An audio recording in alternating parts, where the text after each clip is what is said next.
Kepanikan meliputi warga Jalan Pelita, Kelurahan Jatipulo, Palmerah, Jakarta Barat saat puluhan rumah mendadak dilalap api.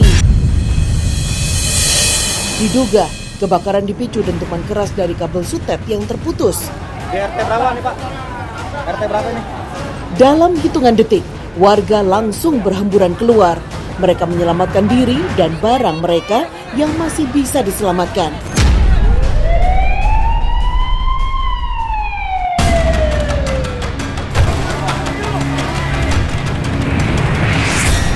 Api cepat membesar dan menjalar ke perumahan di sekitar lokasi. Warga berusaha mati-matian memadamkan api dengan peralatan seadanya sambil menyelamatkan keluarga dan benda-benda penting yang masih bisa dijangkau.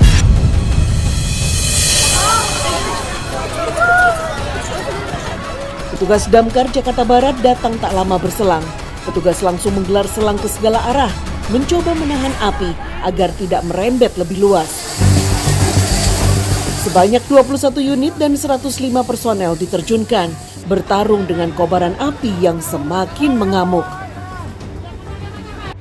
Saya lagi di dalam rumah, gitu. Begitu mau sholat, meledak itu, wah gitu. Jadi begitu saya kaget tuh, api udah ini. Di sono ada api tuh, di 1, di 8, dan di 9 ada api gitu. Di sutet ada, gitu. Buar gitu, jadi itunya ke bawah. Sekitar 2 jam petugas bekerja tanpa henti, hingga akhirnya api berhasil dipadamkan sepenuhnya. Namun, sekitar 57 rumah di kawasan padat penduduk itu habis terbakar, tanpa ada satupun barang berharga yang bisa tersisa. Dari sini nih habis semua nih. 2 rumah habis, benar-benar habis. Salah satu korban Murtini hanya bisa memegangi luka di kakinya yang melepuh karena panasnya bara. Saat itu, dia nekat menyelamatkan anak dan keponakannya dari jalur api. Saat itu suami saya nggak ada. Anak saya yang 2 lagi kerja, semua nggak ada di rumah. Nah begitu saya keluar, saya mau tinggal anak saya mau masuk ke dalam lagi. Di tanggul juga motor pada nyala, kena percikan api itu. Ada 3 motor. Jadi saya takut kalau ninggalin anak saya itu takutnya motor itu terjadi ledakan apa gimana ya. Jadi saya nggak berani turun lagi.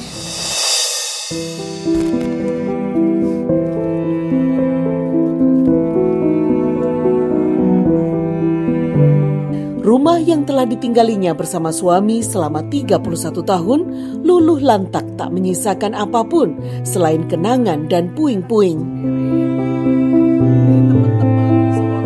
Di tengah kehancuran, tangis dan kepanikan, warga saling bahu-membahu menguatkan satu sama lain.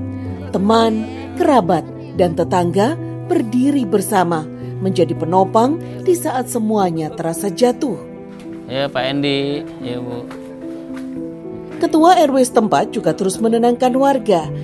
Ia berkeliling dengan doa dan semangat di tengah suara api dan tangis yang pecah di mana-mana. Terus terang aja, saya kemarin itu nangis.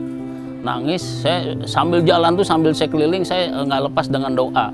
Saya baca sekuat-kuatnya doa, saya juga sambil jalan ketemu dengan ibu-ibu, dengan anak-anak perempuan, semuanya tolong bantu doa. Sekuat-kuatnya doa, minta kepada Allah agar api ini cepat padam.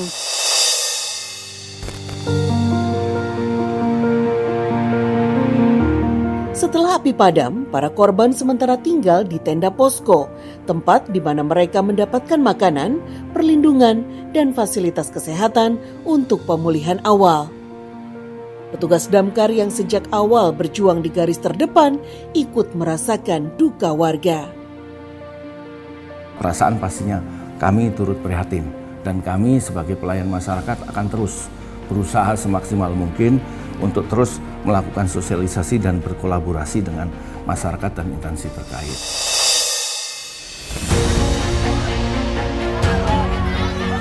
Semoga kejadian ini menjadi pengingat buat kita semua akan pentingnya kewaspadaan dan kesiagaan dalam lingkungan padat penduduk.